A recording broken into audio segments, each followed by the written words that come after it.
Hi అండి. నమస్తే. నేనండి మీ చిన్నిని. వెల్కమ్ బ్యాక్ టు రంగుల డిజైన్ బై చిన్ని వ్లాగ్స్. ఇప్పుడు మనం బటర్ నాన్ తయారు చేసే విధానాన్ని చూద్దాం. ముందుగా ఒక బౌల్ తీసుకొని ఒక కప్పు మైదా పిండిని వేసుకుందాము. అలానే ఒక స్పూన్ సోడా వేసుకొని రుచికి సరిపడా సాల్ట్ వేసుకుందాము. అరకప్పు పెరుగుని వేసుకుందాం. అలానే 2 స్పూన్స్ పంచదార వేసుకుందాము. ఇలా వేసుకున్న తర్వాత ఇలా మిక్స్ చేయాలి.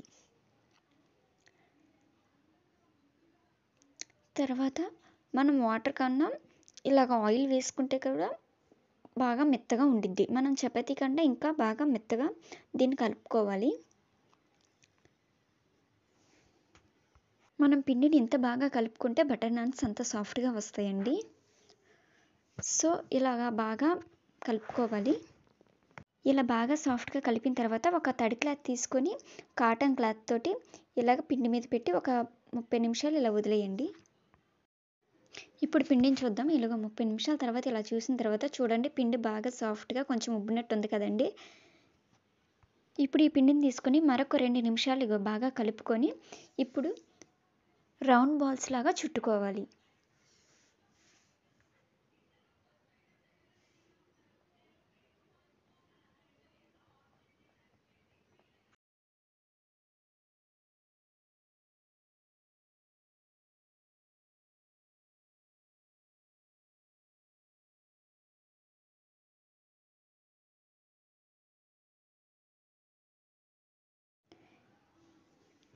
ఇప్పుడు మనము ఒక ముద్దని తీసుకొని దాన్ని చేత్తో ఒత్తుకుంటూ ఇలా స్ప్రెడ్ చేసుకుంటూ ఉండాలి.